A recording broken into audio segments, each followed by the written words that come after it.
이재명 트위터 올라온 거 다들 보셨나요? 네, 봤죠. 4월 10일인가? 4월 10일 오전.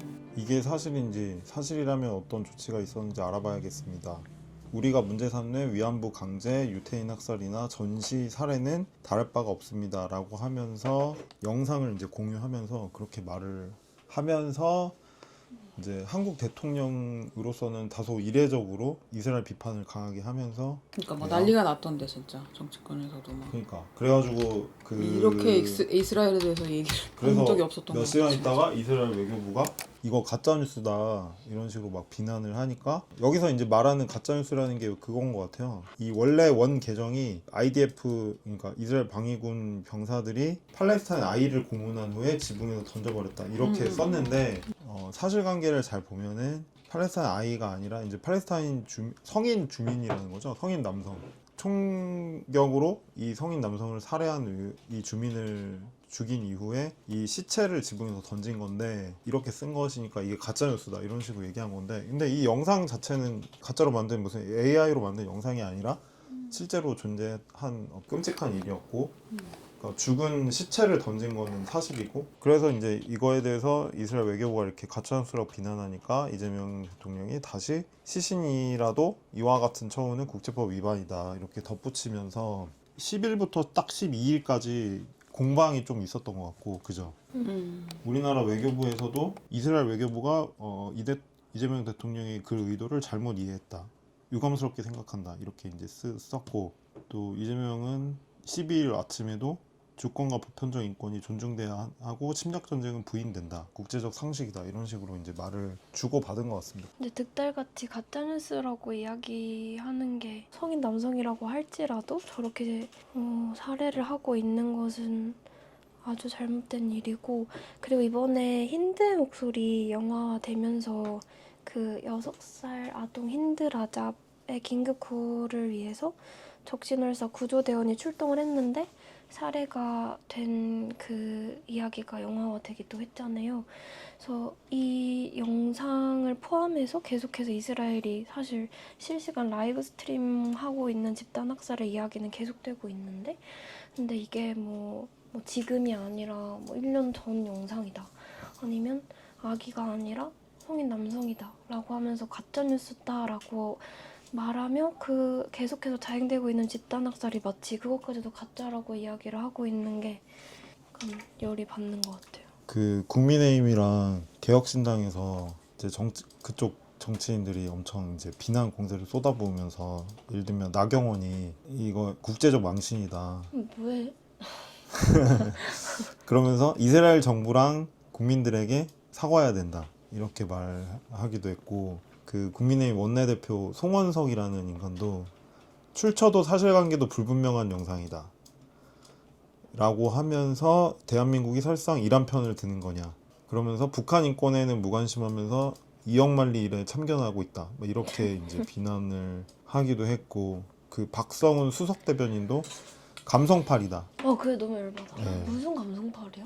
아니 사람이 죽었는데 감성팔이라는 말을 그러니까 쓴다는 게 잘 정말 납득이 안 가고 진짜 무슨 본인을 돌아봐야 되는 게 달을 가리키고 있는데 자꾸 손가락을 그리고 개혁신당 그 이준석도 이스라엘과 불필요한 마찰을 빚는 외교적 리스크 막 이런 식으로 얘기하면서 이제 비판을 막 하고 있고 사실상 진짜 이스라엘 때문에 지금 뭐 팔레스타인 사람들도 엄청 계속 사실 죽고 있고 식민지배 계속 당하고 있고 그리고 이란 전쟁도 사실 이스라엘이 좀 침략하고 휴전 자체도 사실 이스라엘 때문에 무산된 게 엄청 크잖아요.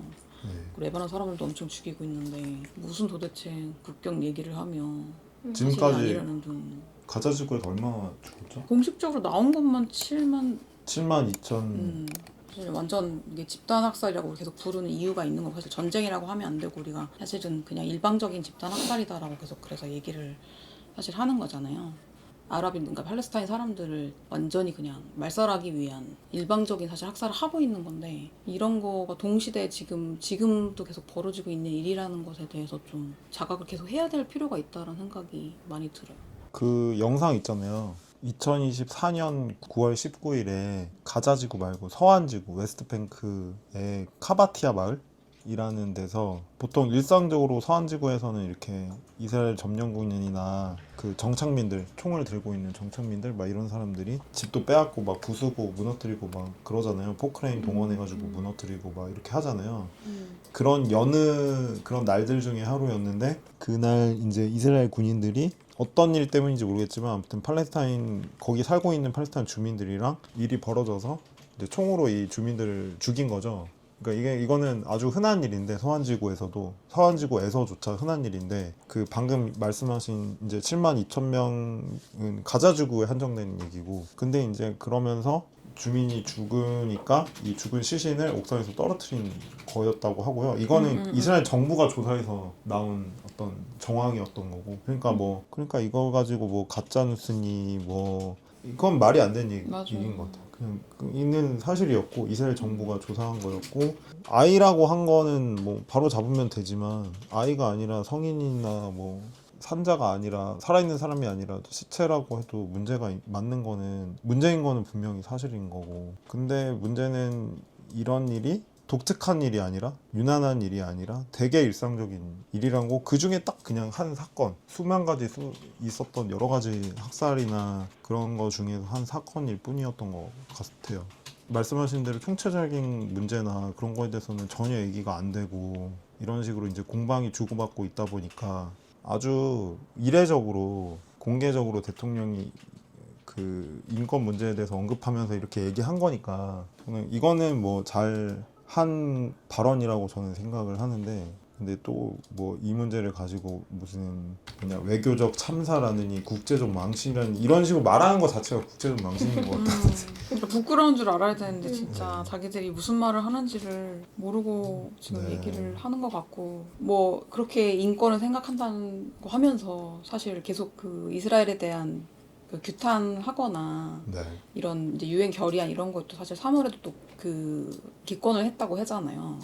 이게 무슨 기권했다 그래요. 네네 3월에 있었던 그 이스라엘 그게 정확하게 무슨 결의안인데 결의안이었던 거예요? 규탄 결의안? 네, 이스라엘에 대한 그거를 3월달에 기권을 했다 이런 게 또 보도가 됐어가지고 그거는 왜 기권한 거래요? 그러니까 뭐 객관적으로 뭔가 좀 상황을 보고 우리는 중립적으로 판단해야 된다 이런 입장이었어요. 그건 또 말이 안 됩니다. 그거는 그러니까 일관성이 있어야지. 일관성 있게 외교라는 게 외교가 무슨 뭐 적당히 왔다 갔다 하는 게 외교가 아니라 현명한 외교인 게 아니라 제 생각에는 분명하게 어떤 기준을 세웠으면은 인권이면 인권, 뭐 전쟁 반대면 반대, 무슨 국제법을 지켜야 된다면 뭐 그런 거라든지 그걸 세웠으면은 그거에 맞게 일관성 있게 계속 입장을 내야 되는데 그렇게 기권해와서 근데 왜 그럼 이제 와가지고 갑자기 인권을 얘기하면서 그 영상을 공유했냐에 대해서 사람들이 뭐 말이 분분하던데 사실 뭐 저는 그러니까 이란 상황이 되게 급박하게 호르무즈해협. 돌아가고 호르무즈 해협이 사실 봉쇄되면서 우리나라의 그 대기업 유조선들이 사실 거기에 지금 이제 막혀 있고 못 오는 상황들이 있잖아요. 37척인가 그죠? 원유 수급이 안 되고 있고 하니까 그거를 이제 이란과 협상을 통해서 어떻게든 해결하려는 이제 일환으로. 그런 마음으로 그래서 외교부가 실제로 가 있었잖아요. 그러니까 이란하고 협상하기 위해서. 그래서 그 동안에 약간 어떤 제스처, 유화적 제스처를 취해서 원유 수급을 원활하게 받으려고 하는 그런 전략 중에 하나였을 수도 있지 않나 이런 생각이 저도 들었고 뭐 그런 지적을 하는 사람들도 많이 있더라고요. 단기적인 그런 어떤 실용적 목적에 의해서 그런 거면은 제가 볼 때는 전혀 뭐 이렇게 말한 거는 자체는 다행인데 그러면 또 왔다 갔다 할 수 있기 때문에 그러면 그치, 오히려 얼마든지 한국 외교의 어떤 입장에 대해서 국제적으로 전혀 신뢰가 안 생길 것 같고 오히려 이렇게 말한 거를 계기로 삼아서 이제부터라도 제대로 비판하고 입장도 내고 스페인 아일랜드는 최근에 계속 강하게 이스라엘 규탄하고 뭐 트럼프가 그 공군 기지 활용하고 이런 것도 안 된다고 하고 스페인 같은 경우에는 그리고 아일랜드 같은 경우에는 네타냐후 국제 형사재판소 기소하고 막 이런 거 하잖아요. 딱 그런 기준을 가지고 명확하게 스페인, 아일랜드 혹은 콜롬비아 이런 나라들처럼 하는 게 맞는 것 같다는 생각은 드는데 아직 잘 모르겠습니다. 호르무즈 해협 그것 때문에 이렇다고 평가가 나중에 되면은 그건 진짜 문제인 것 같아요. 안 그랬으면 좋겠고. 청와대가 정부의 이스라엘 가자 지구내 인권 문제 관련 유엔 인권이사회 결의원 기권과 관련해 해당 결의안이 관련 당사자들의 입장을 보다 균형적으로 다룰 필요가 있다는 측면에서 기권했다고 오늘 13일 밝혔다. 그러니까. 뭘 여기서 이 당사자들의 입장을 균형적으로라는 이게 너무 말이 안 되죠. 일방적으로 학살하고 있는데 무슨 균형을 그러니까. 얘기하고 이스라엘하고 하고 있는 우리의 뭔가 뭐 산업 협력과 경제 협력과 무기 지원과 이런 걸 사실은 하지 말라고 사실 요구해야 될 상황인데. 그러니까 한국 외교가 그게 없어요. 기준이 없는 것 같아요. 근데 그것도 너무 싫어요. 보편적 인권의 항이 하나 있고 국익의 항이 하나가 있어서 국익을 선택할 거야? 보편적 인권을 선택할 거야? 둘 중 하나를 택이래 라고 구는 것도 지금 계속 전쟁의 시간에서 국익이라는 이 개념이 유효한가? 한 나라가 자국적으로 자기의 독단적인 이익만을 취할 수 있는 게 당연히 불가능하고 계속 관계 속에서의 이 우리가 있는 이 국가의 위치를 계속 이야기하는 것이 필요한데 계속 국익에 반한다, 외교적 뭐 망신이다 이런 식으로 자국의 이익을 우선시해라는 말 자체가 너무 큰 모순을 안고 있다는 생각이 들어요. 맞아요. 우리가 수출하는 무기가 결국은 말한 대로 팔레스타인 사람들을 무고한 사람들을 정말 죽이는데 계속 사용이 되고 있는 그런 상황들인데 과연 그런 것을 국익으로 포장할 수 있는가? 과연 그 무기 산업을 통해서 정말 우리가 어떤 이득을 보는 게 있을까? 그런 고민도 사실 근본적으로는 좀 할 필요가 있는 것 같아요. 사실 훨씬 더 많은 사람들의 평화와 안전을 위해서 쓸 수 있는 그런 일자리를 얼마든지 예산을 통해서 사실 만들어낼 수 있을 텐데 도대체 그 많은 호황을 통해서 벌어들인 그 이익이 어디로 갔는가? 왜 사람들은 계속 집이 없고 왜 사람들은 제대로 교육받지 못하고 치료받지 못하고 그런 점들에 대한 군수 기업한테 간 거죠. 그러니까요. 그래서 이렇게 말하면 뭐라고 그러실 거예요? 그러면 방산주를 사라. 그러면 너한테도 돌아가지 않냐? 근데 방산주를 사도 지금 방산주 사는 사람들이 오히려 막 열받아하고 있잖아. 샀다가 뭐 또 트럼프가 한마디 해가지고 조금 갑자기 휴전한다고 그랬다가 갑자기 또 안 한다고 했다가 막 그래서 막 계속 주식이 막 내려갔다 올라갔다 하는데 사실 평범한 사람들이 그 주식에 대해서 통제권이나 미리 알 수 있는 정보가 없잖아요. 근데 사실 무기 업체들이나 그런 고위 관료들은 그 정보를 자기들이 다 알고 있기 때문에 미리 얘기하고 팔고 사고 이런 것들을 대량으로 가능해서 그들이 그 하는 행위 자체와 말 한마디 한마디에 의해서 주가가 오르락내리락 하면서 그걸 사실 얼마든지 이득을 누릴 수 있는 조건이 있지만 그냥 방산주를 사면 안 됩니다. 방산주 주가에 그 내 이익이나 이런 게 동조가 되면은 그 순간 전쟁이 막 나면은 보통 방산주 주가가 막 오르잖아요. 그러면은 자기는 되게 이 전쟁 상황에서 민간인들이 엄청나게 죽어가고 있는데 예를 들면 이란의 미나브 초등학교에서 초등학생 168명이 막 몰살되고 막 이러고 있는데 올라가는 그 방산주 주가 지표를 보면서 되게 이상한 미소를 짓게 되는데 그러면 그 순간 인간으로 살기 어려운 건 것 같아요. 한 번뿐인 인생인데 그렇게 살면 안 되기 때문에. 해초님이 편지 보내지 않았나요? 오늘 1시 맞아요. 4월 15일 1시에 참세상 오마이뉴스에 실렸습니다. 뭐라고 보냈어요? 이 편지 그 해초가 이재명 대통령을 향해서 쓴 거잖아요. 맞아요. 저는 지금 지중해 바다에 있습니다. 여기가 되게 감동적이에요. 어디요? 사람들이 제게 그 위험한 곳을 왜 가느냐 물을 때 저는 가장 단순한 마음을 꺼내고 싶습니다. 그 위험한 곳에도 사람들이 살고 있기 때문입니다. 그것만으로 이유가 충분하지 않습니까? 저는 너무 훌륭한 얘기예요. 여기도 민중들에게 정부는 아직 너무나 멉니다. 조금만 더 가까이 와주십시오. 한국의 여권법이라는 시민 이동을 제한하는 법을 제고하여 주시고 한국 시민이 세계의 시민과 함께 만들어가는 평화를 지지해 주십시오. 마지막으로 저의 평화 항해를 멈추지 말아주시길 요청드립니다. 그리고 라고 말한 게 평화의 외교부가 응. 여권 이거 중지시켜서 이렇게 한 거죠. 맞아요. 그리고 한국밖에 없는 거 알죠? 그 말소시킨 데가. 아, 이 네, 여기 그러니까 평화 그, 활동 네, 항해 가장, 활동가 가자 지구를 향하려고 하는 항해 네. 활동가들에 네. 대해서 네. 한국 정부만, 한국 오직 외교부만 유일하게. 네, 이게 말소시켰구나. 망신스러운 일이지 사실. 그 한국 외교부 처음에 이란 그 트럼프가 이란 침공했을 때도 성명 나갔었는데 그때도 성명 진짜 이상하게 나갔어요. 어떡해요? 그 이란에 우리는 뭐 예를 들어 국제적인 비핵 확산 뭐 이거 어쩌고저쩌고에 반대하고 뭐 그런 식으로 썼는데 그 맥락에서 보면은 사실상 트럼프랑 네타냐후의 이란 침공을 정당화해주는 논평이었어요. 이란이 문제라는 거죠. 맞아. 이란이 문제라는 말에 동조하는 말이었고 사실 그런 면에서 보면은 진짜 문제적인 논평이었고 핵은 이스라엘이 가지고 있는데. 그러니까 맞아. 핵은 이스라엘이랑 미국이 갖고 있고 미국이 얼마나 많이 갖고 있죠. 폭격도 미국이랑 이스라엘이 했고 그러니까 먼저 침공하고. 심지어 이란은 핵무기 없고 개발 안 하겠다고도 했고 협상할 때도. 그러니까. 근데 협상 중이야. 논평을 이런 식으로 내가지고 외교부 정말 이상하구나 이런 생각이. 아무튼 한국 외교부가 정말 이상하다. 그리고 해초가 가 있는 상태에서 여권법을 만료시켜버린 거잖아요. 네. 그러니까 심사를 다 받고 지금 해외로 나갔는데 기습적이고 강제적으로 여권 만료를 시키겠다라고 해서 훨씬 더 위험한 상황에 빠뜨렸고 원래 거기에는 뭐 생명 보호를 위해서 위험한 곳으로 가면 한국 정부 국민이니까 대한민국 국민이니까 보호해 주십시오 뭐 이런 거 써 있잖아요 여권에. 그죠? 근데 사실 이건 그냥 방기시켜버린 거라 임무 방기 그냥 그러니까 대통령이 말한 거랑 앞뒤가 안 맞아요. 맞아요. 네. 이거를 명확하게 입장을 정해야 되지 않을까. 그렇지 않으면은 위선적으로 보일 수밖에 없다. 일회용 어떤 목적의 그런 입장이었던 것처럼 보일 수밖에 없는 것 같다는 생각은 확실히 드는 것 같습니다. 그래서 팔레스타인 민중들의 어떤 고통을 그냥 외교적 수단으로 써버리는 것도 굉장히 문제라고 생각하고 단순히 에너지 확보를 넘어서 전쟁과 학살에 반대하고 식민주의를 비판하며 국제규범을 지키겠다는 이 태도가 실제 정책으로 이어가야 한다.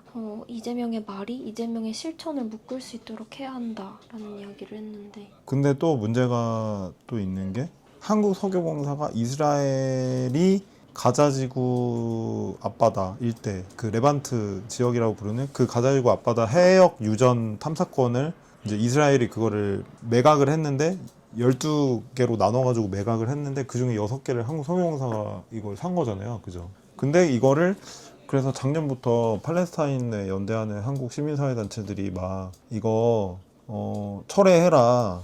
이렇게 해서 불법적인 국제법 위반하는 이런 가자지구 앞바다의 이런 유전을 그러니까 팔레스타인 영해에 있는 천연가스의 탐사권을 한국 석유공사가 100% 지분을 갖고 있는 다나 페트롤륨이라는 이 회사가 산 거잖아요. 그죠? 네.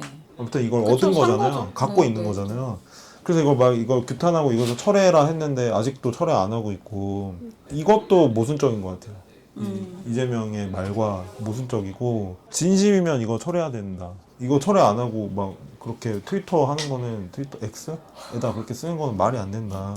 이게 당연히도 그 유엔 해양법 협약 그러니까 뭐냐면은 연안국은 배타적 경제 수역 내에 천연자원 탐사 개발 보존 관리를 위한 주권적 권리를 갖는다. 이거를 위반한 것이고 왜냐하면 이스라엘이 무단으로 이걸 빼앗은 거니까. 제네바 협약에 대해서도 위반이고 헤이그 규칙 뭐 온갖 그 유엔 총회 결의 이거 온갖 거 다 위반하는 건데 석유공사가 이거 아직도 그 취소 안 하고 계속 한다고 하고 있는 거잖아요. 사실은. 그렇죠. 이탈리아에서는 애니라는 기업이 같이 이걸 원래 공동으로 추진하기로 했는데 컨소시엄으로. 네, 컨소시엄을 하기로 했는데 이제 빠지기로 했거든요. 네. 그러면 거기서- 이거 다나 페트롤만 남은 거예요? 그렇죠. 컨소시엄에서. 이스라엘 기업이랑 아. 지금 다나가 남아 있는 거고 네. 그래서 처음에는 애니가 빠졌으니까 석유공사도 이제 안 하지 않을까라고 생각을 했는데 웬걸 석유공사가 이제 면담 신청하거나 이럴 때는 아 우리도 지금 고려 중이다 이렇게 얘기를 하고서 뒤에서 알고 보니까 이걸 계속 추진하려고 하는 움직임을 계속 하고 있었던 거죠. 네. 그래서 사실상 굉장히 훨씬 더 굵직한 더 많은 돈을 투자해서 할 수 있는 그런 지금 조건이 된 거라서 되게 심각한 상황이고 이걸 좀 같이 좀 지켜볼 필요가 있는 것 같아요. 이게 다나 페트롤륨은 자체는 원래 그 회사는 스코틀랜드인가 거기 있는 거죠. 네, 다나 자체는 스코틀랜드. 그래서 거기에 있는 그 스코틀랜드 활동가들이 막 점거도 하고 그렇다고 듣긴 했는데 맞아요.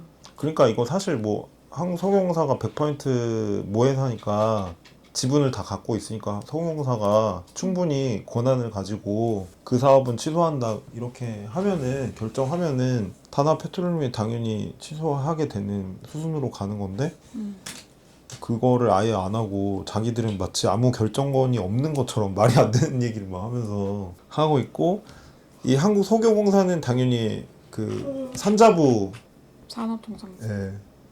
방금 하품이 들어왔어. 너무 느닷없이 하품이 들어와서. 죄송해요. 죄송해요. 죄송해요. 제가 죄송해요. 제가 죄송해요. 피곤했어요.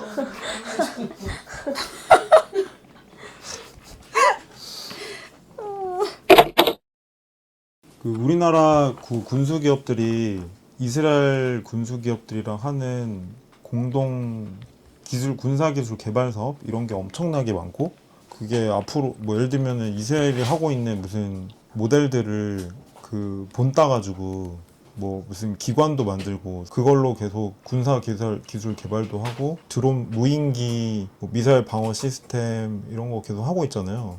사실 이렇게 하면은 이스라엘이 계속 식민 통치를 지속하면서 이스라엘 군인들이 엄청 죽이고 이렇게 하는데 계속 활용될 텐데 이런 기술을 공동으로 계속 개발하면서 인권 뭐 그렇게 얘기하는 게 앞뒤가 안 맞는다 그런 생각도 들더라고. 그래서 이 두 가지는 핵심적으로 천연가스 탐사권이랑 이 무기 공동으로 개발하고 있는 거 이걸 철회하는 수순으로 가는 게 앞뒤가 맞지 않나.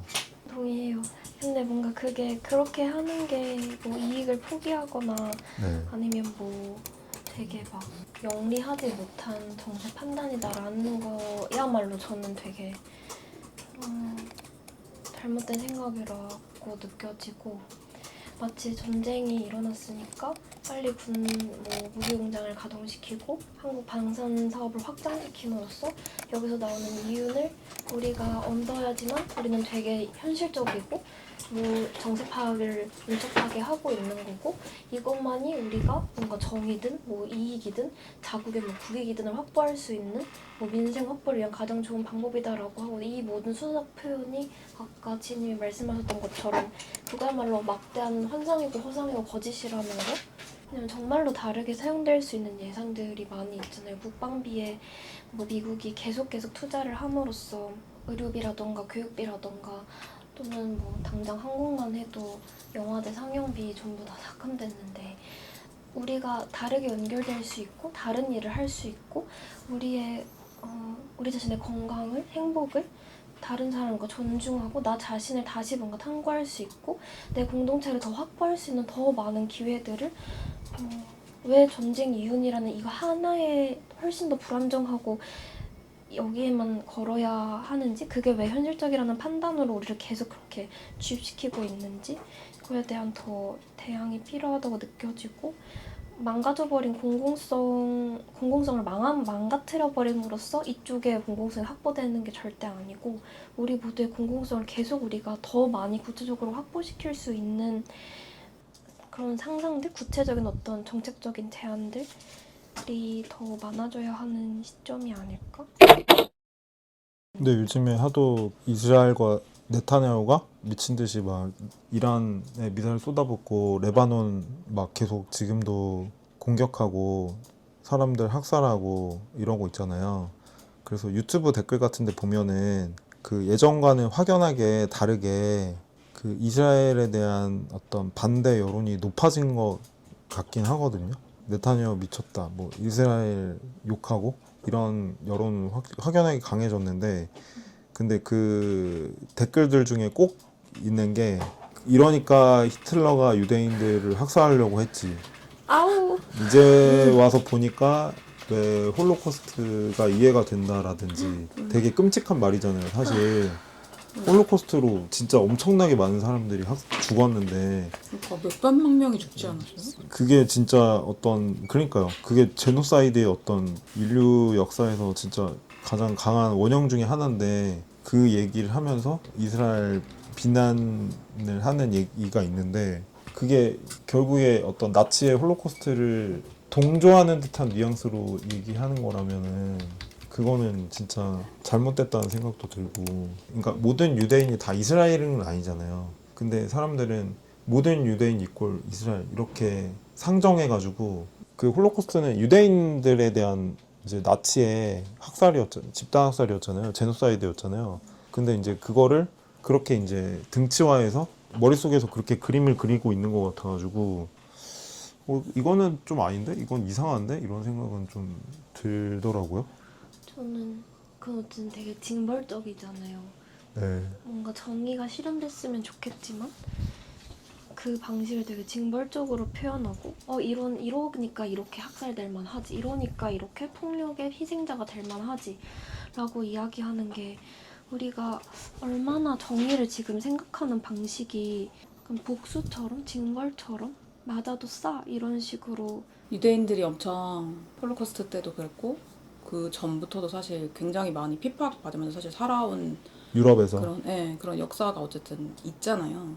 그래서 어떻게 보면 그런 것들을 이제 영국이나 그런 제국주의 국가들이 되게 잘 심리적으로 좀 이용을 했다는 생각이 되게 많이 들고, 중동이라는 지역이 갖고 있는 중요성, 지정학적인 중요성이 또 되게 크잖아요. 석유를 이제 통제하는 것이 곧 세계 경제를 통제하는 것이 되다 보니까 어떻게 하면 중동을 통제할 수 있을까라는 고민에서 뭔가 유대인들을 자신들의 이해관계와 뭔가 그 시온주의를 묶어서 그런 걸 만들어내라는 그런 시도를 사실 과거 했던 거고, 지금이야 이제 이스라엘 자신이 이제 시온주의를 엄청 더 이제 계속 강화시키는 방향으로 해서 이제 분리된 것처럼 느끼기도 하고, 이스라엘이 뭔가 이제는 미국의 말도 듣지 않을 정도로 굉장히 강력한 그런 국가가 된 거는 맞는 것 같은데, 어쨌든 그 처음에 시온주의를 가지고 유대인 국가를 팔레스타인에 건설하라고 했을 때도 사실 거기 살고 있는 많은 유대인들이 그걸 반대한 걸로 알고 있거든요. 이 아랍인들을 완전히 내쫓고 팔레스타인들을 내쫓거나 죽이거나 이런 방식으로 진행하는 것에 대해서 납득할 수 없는 유대인들이 되게 많았고, 근데 대부분은 제가 알기로는 대부분의 그 이스라엘 땅으로, 팔레스타인 땅으로 이주한 그 이스라엘 시오니스트들은 자기들이 그 땅의 주인이 되어야 된다고 생각해서 간 사람들이 또 많잖아요. 그래서 처음부터 그러진 않았겠죠. 근데 그런 사람들이 이제 그런 것들을 주도해서 이 이데올로기를 만들었겠죠. 아니 근데 시오니즘 자체가, 시오니즘이라는 그 정치적인 어떤 전략? 정치 사상? 그거 자체가 팔레스타인 땅은 이 유대인들의 나라로 만들어야 된다 이거예요.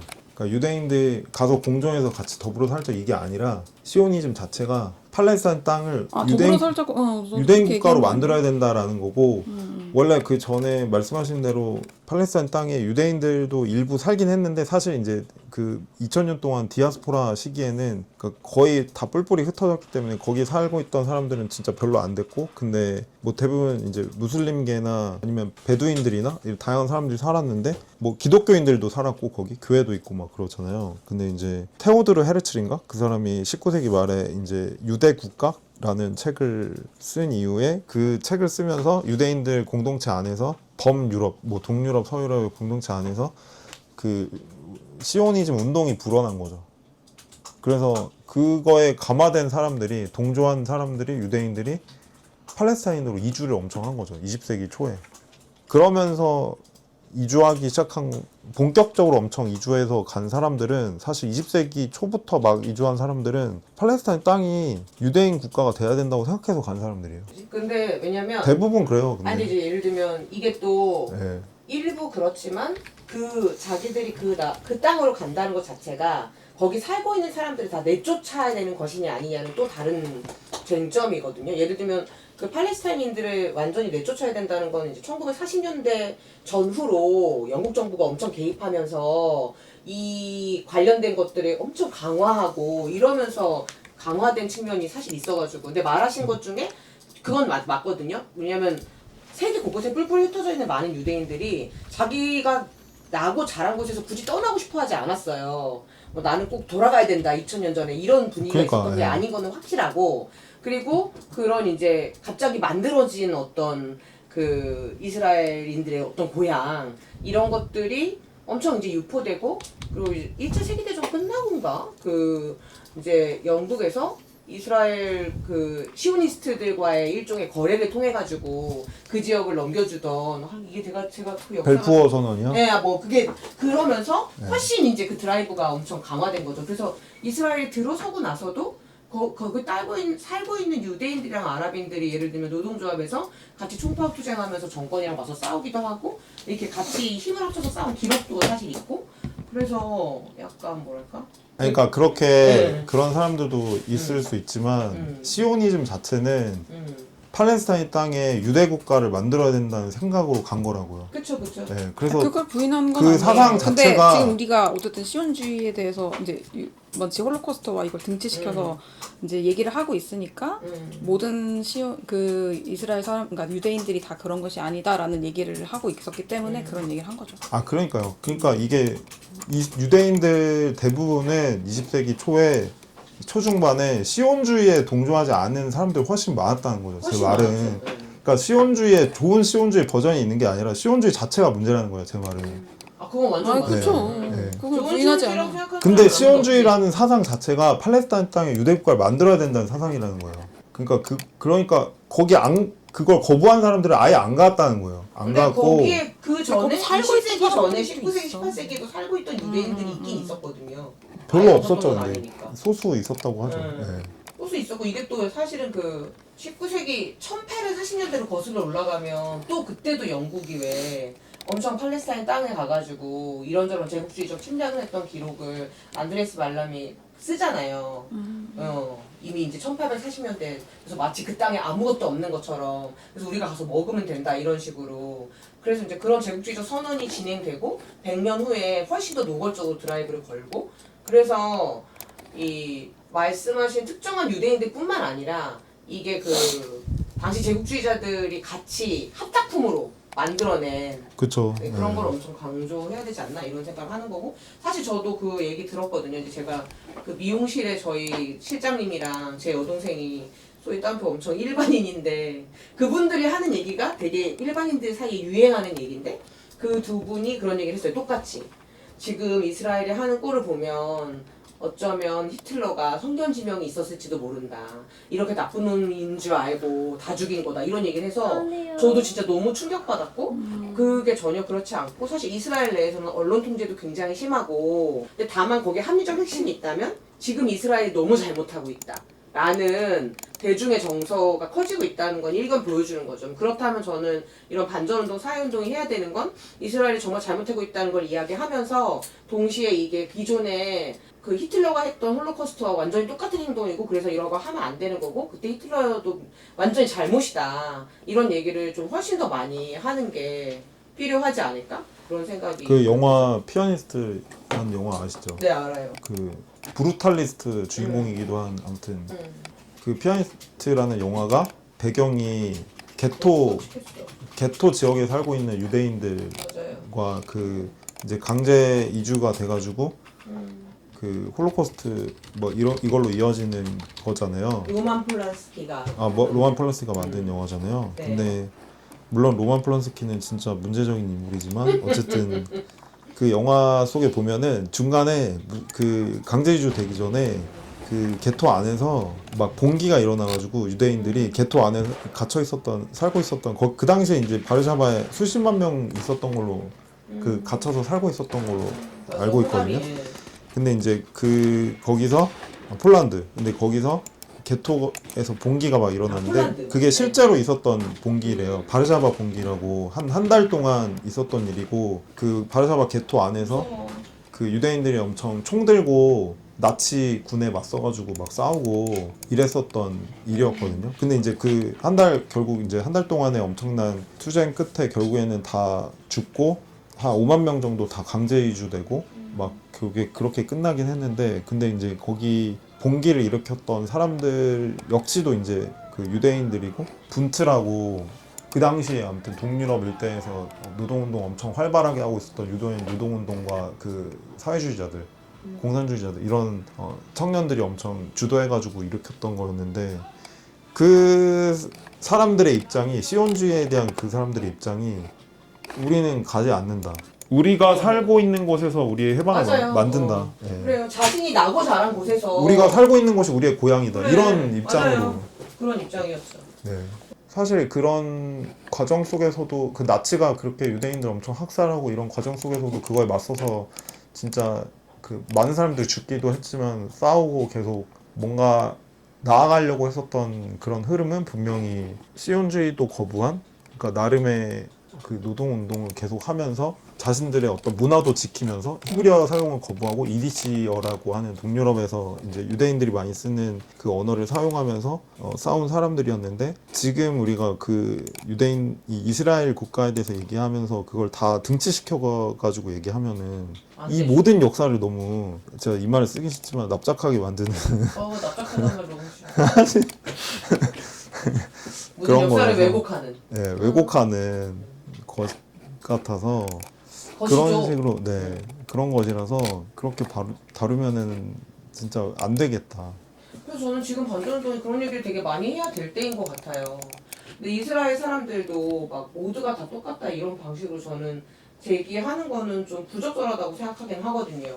근데 이런 고민을 들어요. 제 얘기 들어보세요. 그러니까 이스라엘 건국의 어떤 이념이 시오니즘이잖아요. 근데 시오니즘은 아까 말씀드렸다시피 문제적이잖아요. 그래서 근데 이제 그런 나라에서 태어나서 이 시오니즘 문제야라고 인식해서 이거에 맞서 싸우는 이스라엘 사람이 있다면 얼마든지 같이 연대할 사람들이라고 생각을 하는데, 근데 이제 그런 굉장히 절대적인 환경 속에서 그런 생각을 갖기가 되게 어려울 것 같긴 하고, 그건 완전 맞아요. 그러다 보니까 그 이스라엘 안에서도 네타냐후 반대 시위하고 막 그러잖아요. 100만 명 시위하고 그러잖아요. 그러니까. 요즘에도. 근데 이제 네타냐후 반대 여론은 되게 높은데, 과반수 이상인데 이란 전쟁이나 가자지구 폭격 지지 여론은 80% 이상이에요. 85%, 90% 이래요. 무서워. 그러니까 이게 그런 계속 여론조사 계속 거기 엄청 꾸준하게 지속적으로 하잖아요. 연구소에서. 근데 그거 보면은 거의 90%가 이제 전쟁도 지지하고 학살도 지지하는 거거든요. 국제 반전운동밖에 없네요, 대안은.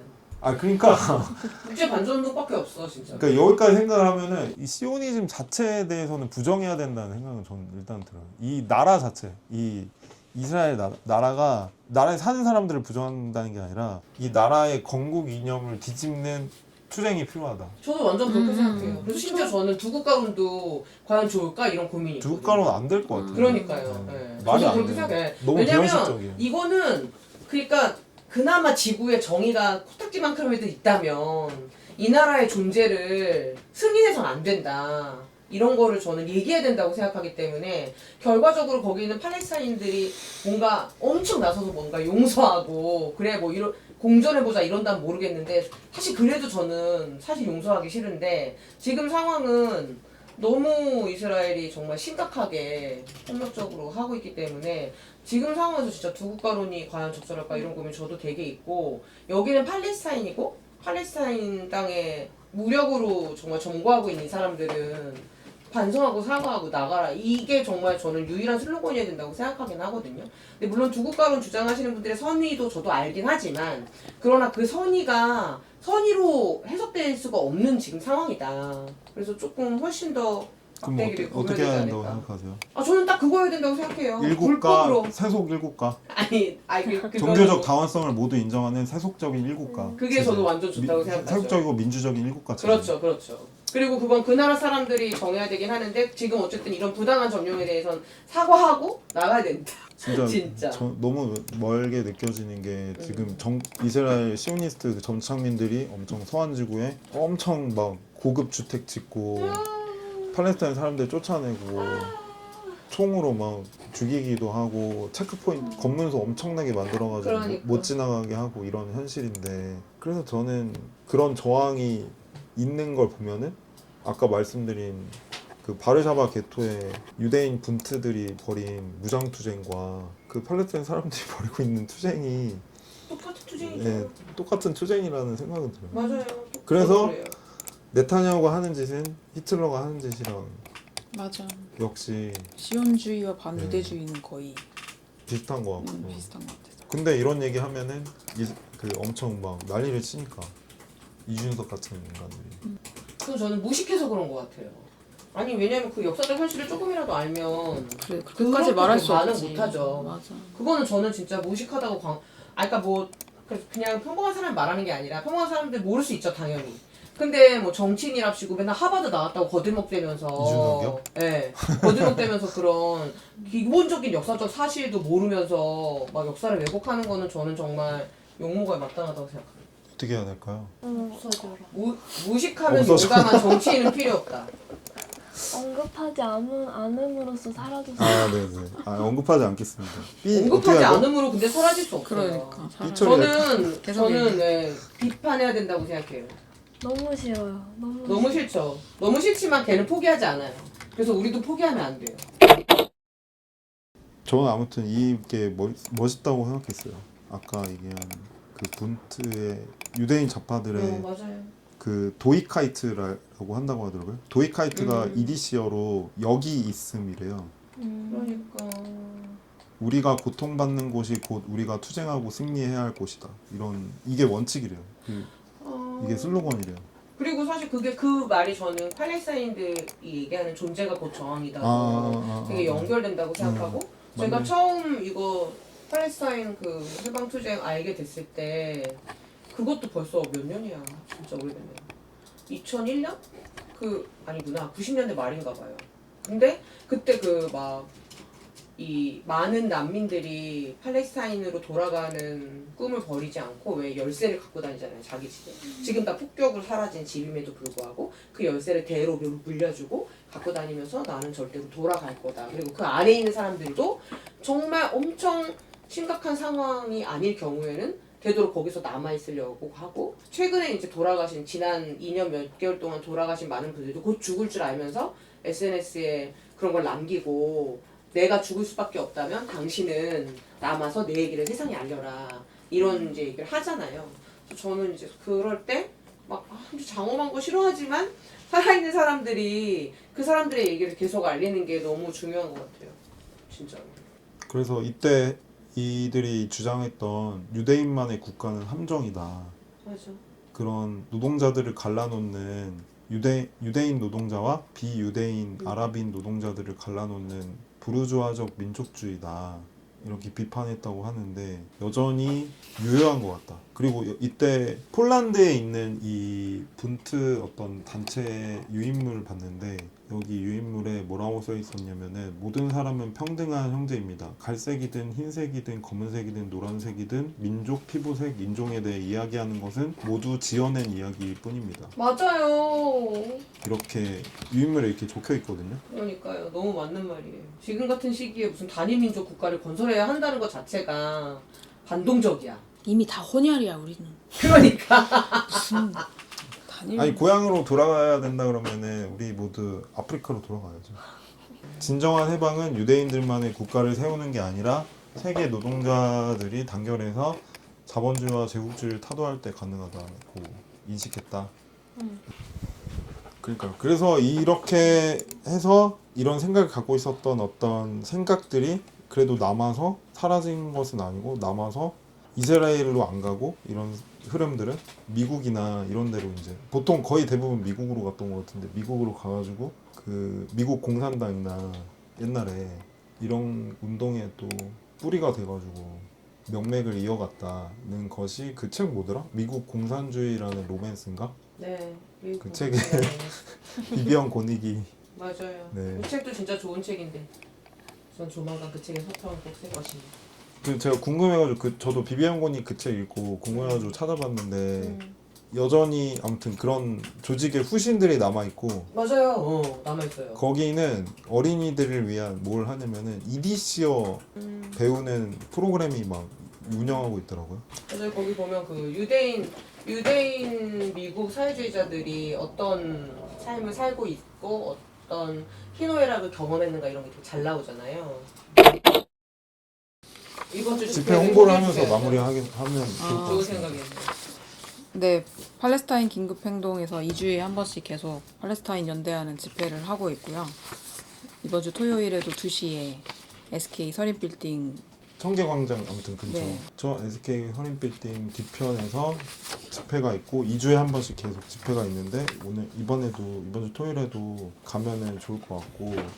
팔레스타인 그 수감자들이 아직 그 이스라엘 감옥에 갇혀 있는 수감자들이 많아서 수감자 얼마나 관련된 이야기도 할 거고 뭐 거의 5천 명? 10,000명 만 막 명? 이렇게 있지 아. 않을까.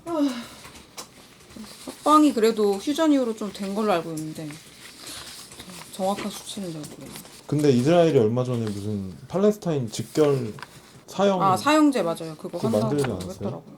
그러니까 그래서 그거 사형제 폐지와 그 감옥에 갇혀 있는 팔레스타인들 석방을 요구하는 것이 이번에 집회 하나의 주제이고 그리고 이제 아까 얘기했던 해초의 여건 제재를 이제 풀어라라는 내용을 또 한 축으로 TMTG에서 발언을 또 할 것 같고요. 그 이야기를 해주신 분은 팔레스타인과 연대하는 한국 시민사회 단체 한국 시민사회 긴급행동 한국 시민사회 긴급행동에서 실무팀에서 계속 활동하고 뼈를 갈아놓고 계시는 계시는 지혜님. 지혜님이었고요. 저는 눈에서 빛이 나오는 이거는 EDC어 사용을 고집했던 그래서 저도 셔츠 얘기 왜 안 하지 생각하고 네. 있었거든요. 소설가 프란츠 카프카. 맞아요. 네, 이 시오니스트들을 향한 레이저를 쏘고 있습니다. 네. 티셔츠 입고 있는 저는 홍명규였고요. 그리고 네. 해초 친구 좋지. TMTG 한국지부 건의에 의한 오류 아니에요? 실무팀에서 활동하고 있는 남인인데요. 머리를 까맣게 염색한 이렇게 염색해야 더 신뢰감이 있다고 신뢰감은 그대로예요. 염색을 했는데 노란 머리도 충분히 신뢰가. 주문하셨어요? 네, 주문했어요.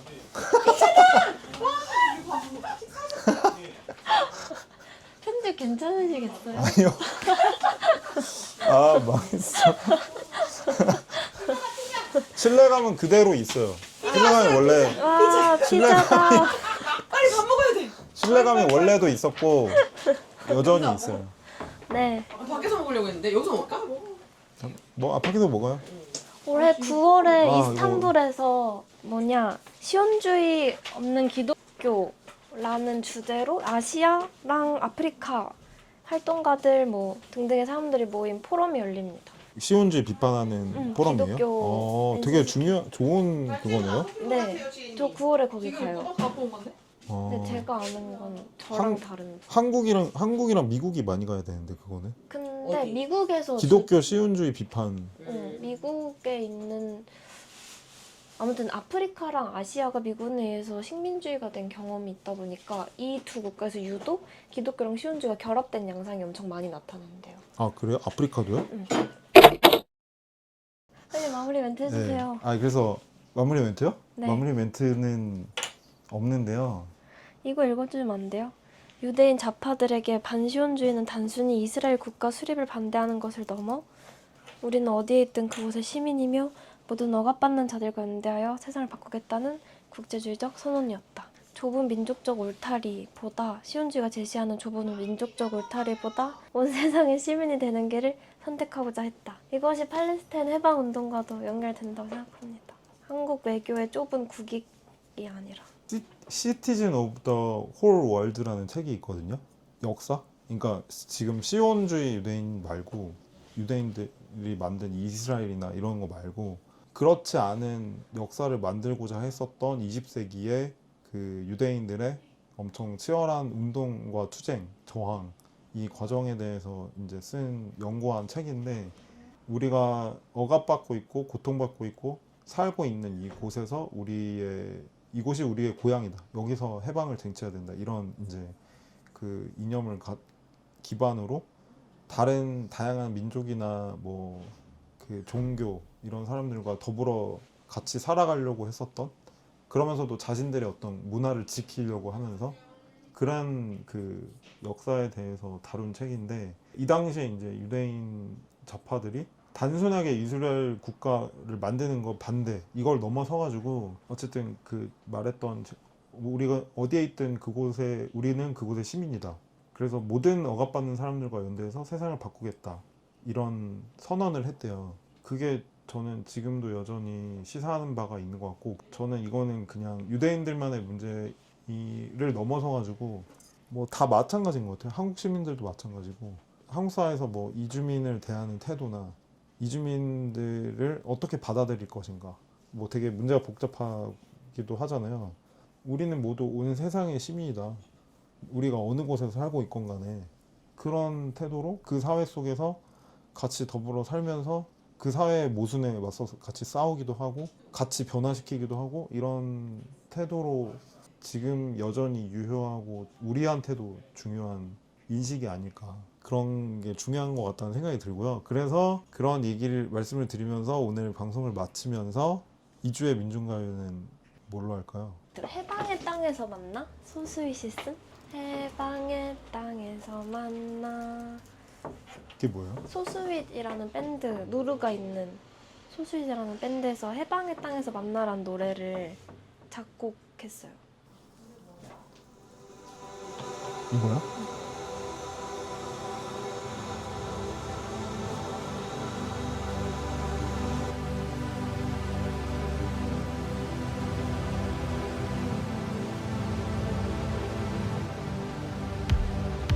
그 땅에 살고 있는 사람들, 그 땅에 뿌리 내린 사람들, 삶으로 싸우는 사람들,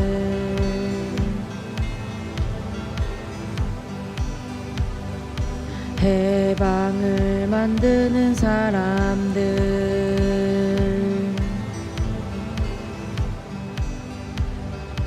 해방의 땅에서 만나. 해방, 해방, 해방의 땅에서 만나. 해방, 해방. 그곳에 외치는 사람이 있다. 삶으로 말하는 사람이 있다. 존재로 저항하는 사람이 있다. 그 땅 팔레스타인 사람들이 있다. 해방의 땅에서 만나. 해방, 해방, 해방의 땅에서 만나. 해방, 해방. 그곳에 외치는 사람이 있다.